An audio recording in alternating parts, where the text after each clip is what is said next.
Hi, good morning. So right now, andito naman nga ako sa trabaho, no? Pero as you can see dun sa title ng video ko, ayun nga, na-receive ko na nga yung renewal ng insurance ko. So nagdoble yung insurance premium ko.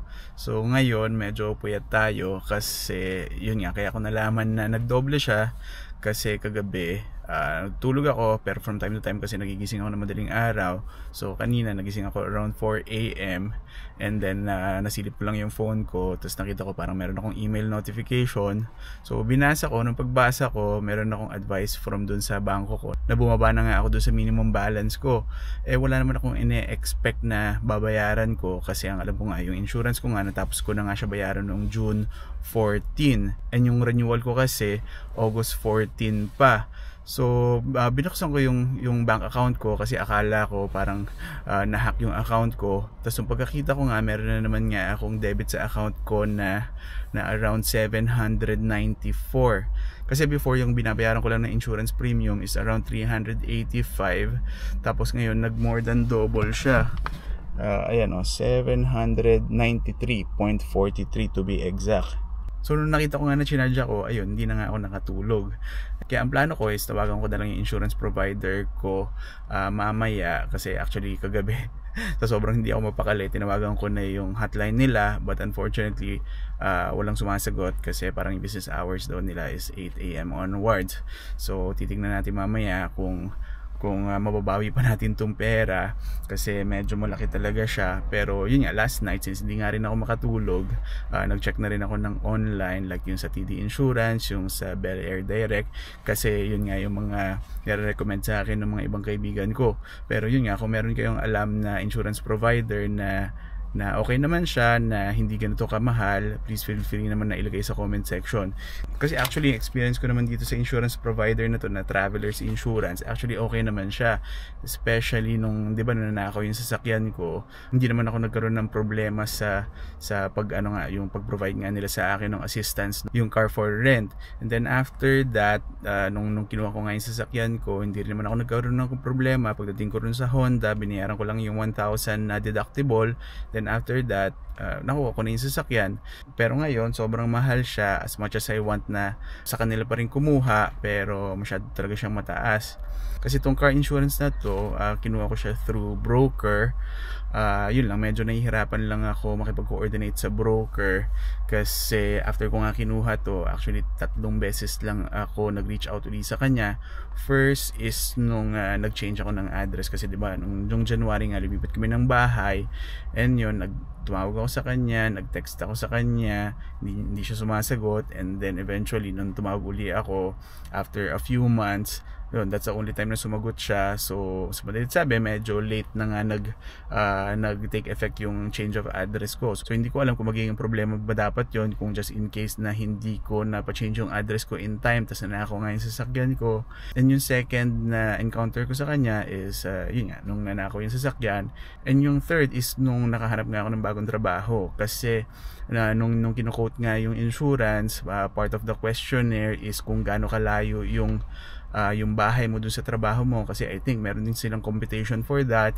And medyo substantial nga yung nilayo ng trabaho ko, kasi before yung nasa Crumble ako sa Heartland lang, parang 5 minutes drive lang. Then itong ang bagong trabaho ko, mga around 1 hour, kasi more or less mga around 40 kilometers to from doon sa bahay namin. So medyo substantial nga yung difference, kaya parang inisip ko, kailangan ko ba siyang papalitan doon sa insurance provider para just in case na may mangyari nga, hindi ako magkaroon ng problema. Pero again, nung nag-message ako sa kanya, until now, hindi pa rin siya sumasagot. So, due na ako for renewal this August 14. So, hindi ko alam kung siya pa rin ba yung kukontakin ko, kasi nung time nga na kinuha ko 'tong insurance policy, syempre bago lang tayo dito sa Canada, so hindi pa natin alam kung ano yung kalakaran dito. So maraming coverage na hindi ako familiar, na wala naman siya dun sa Pilipinas. Yun nga, kapag nanakaw nga yung sasakyan mo or nabangga ka na kailangan i-repair yung sasakyan mo, meron ngang provision na pwede kang magrenta ng sasakyan up to a certain amount. Ayun, makulimlim na naman nga. So most likely uulan. So hindi ko nga alam na, kasi supposed to be summer na ngayon, pero itong buong linggo halos araw-araw umuulan, and hindi lang siya basta ulan, medyo malakas na ulan. Pero yun, kanina hinatid ko nga si Sky, no? Tapos tinawag ako ng teacher niya, and then binigay niya sa akin tong picture kasi nabanggit nga ni Jamie kahapon, no, na sumakay sila Sky dun sa fire truck. So ito yung picture na binigay sa akin ng teacher, na si Sky nakaupo sa fire truck. Yan, mukha lang siyang tahimik dyan, pero I'm sure makulit siya during that time. So papasok na lang muna ako, then after ko matapos lahat ng ginagawa ko, then tatawagan ko tong traveler's insurance and titignan natin kung mababawi pa natin yung pera or what.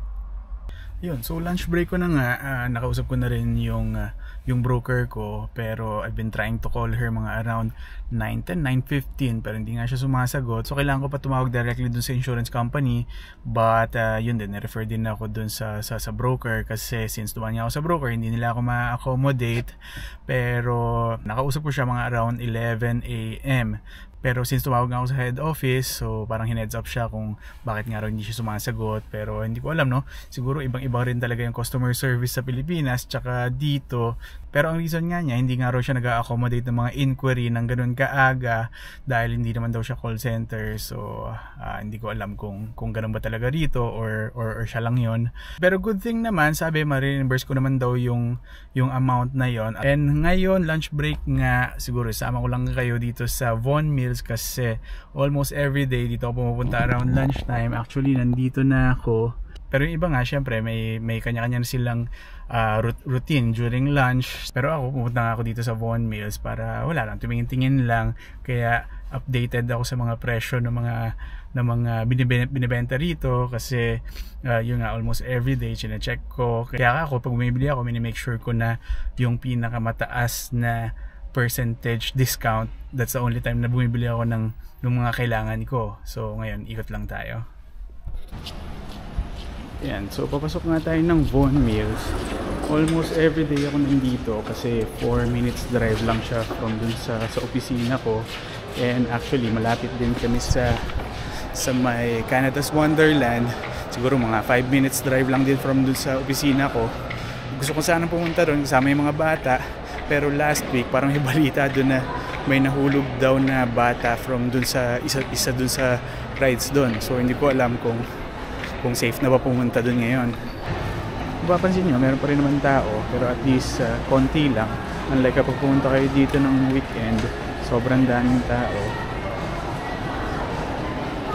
Pero before kasi, nung hindi pa break sa school, as in wala talagang tao dito. Ayan yung food court, pero since hindi naman ako kumakain, so hindi ako pupunta doon. Tumitingin-tingin lang talaga ako dito sa mga tindahan dito, especially dun sa Gap, pero dun pa yun sa kabilang dulo.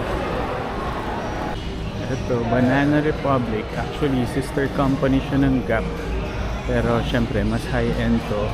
So right now, naka 50% off siya. Actually, mataas na yan kasi most of that time 40% lang siya. Pero yan na, malapit na tayo sa Gap, so tingin tayo. Ayan, so nandito tayo sa Gap, pero katapat lang niya yung CK. So yan lang dalawa yung tinitingnan ko usually. So ayan, sa t-shirt naka 40% off.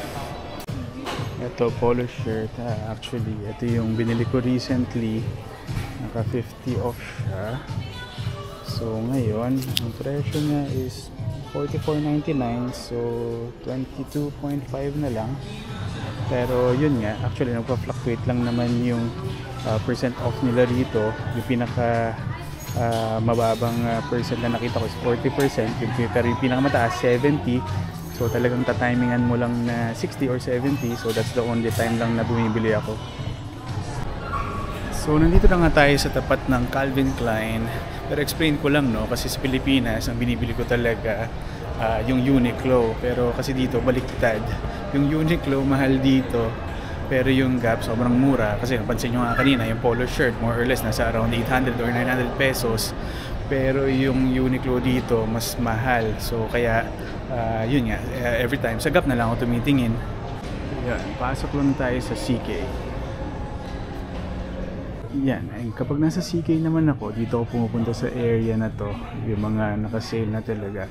Pero ngayon 60%, pero like 2 weeks ago may nabili ako rito polo shirt, nasa 70% off siya.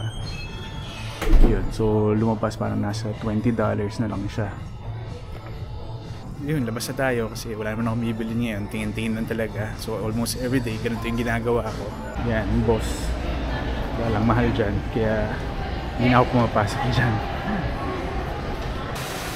Ito, parang ang ganda dito sa labas, pero never pa ako pumasok dyan kasi yun nga, wala naman akong kailangan bilhin na pang outdoor kasi parang I think yung mga pang camping yung mga gamit dito. Pero again, hindi pa nga ako nakapunta, so hindi ko alam talaga kung ano yung nasa loob. So may brown tin dito, yun, maraming magandang sapatos dyan, and yun, may Uniqlo sa tapat. Sige, actually nakalimutan ko na kung magkano yung presyo ng mga polo shirt dyan dahil bihira na nga lang ako tumitingin dyan dahil alam ko nga na medyo mahal. Pero right now, sige, tingnan natin kung magkano. So ito yung binibili ko na mga polo shirt before sa Pilipinas. So yung original price niya is $39.90, pero ngayon naka-sale siya, so $29.90. So ito yung binibili ko. Pero ngayon, ang ayaw ko lang dito sa Uniqlo is yung length niya kasi sakto lang siya, as in maganda sana yung length niya. Pero since dito nga, pag dinadryer yung damit, nagsha-shrink siya, kaya after labhan, after i-dryer, biglang umiiksi na. Unlike yung sa Gap na binibili ko ngayon, kapag bago siya, medyo mahaba. Tapos kapag nilabhan na, tapos pag dinryer na, ayun, sakto na yung haba niya. Ayan, may Tumi na outlet. Meron ding Cole Haan. So ngayon, 50 to 70% off.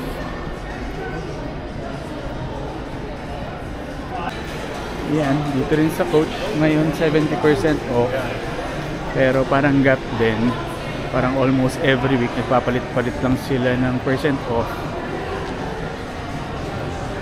kaya abangan nyo na lang na mataas yung sale nila.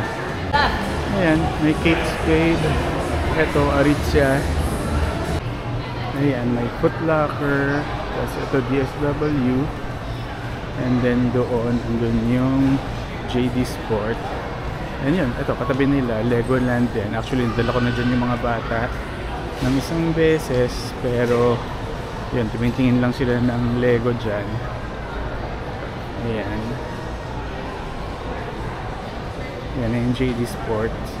Pero hindi na tayo papasok kasi yun nga, 1 hour lang yung break ko. Tapos dun sa dulo, bago ako lumabas, papuntang parking, andun naman yung Nike. Ayan. So andito na tayo sa Nike, but again hindi na nga tayo papasok kasi pag turn right ka dyan na yung parking, and yun nga, kailangan ko na bumalik. Ito nga yung ginagawa ko almost everyday kapag lunch break kasi hindi nga ako kumakain. And yun, so sana nga maayos ko nga yung problema ko dun sa car insurance ko, no? Kasi sabi sa akin nung broker na once na ma-approve nga ako ng ibang insurance, so that's the only time na pwede niya ipa-refund yung $794 nga na binayaran ko kanina. Ayan, so pabalik na ako sa sasakyan. And good thing naman na medyo umaraw na kasi kanina sobrang lakas na naman ng ulan. So siguro dito ko na lang muna ulit tatapusin tong video. So again, thank you for watching and I'll see you in my next video. Bye!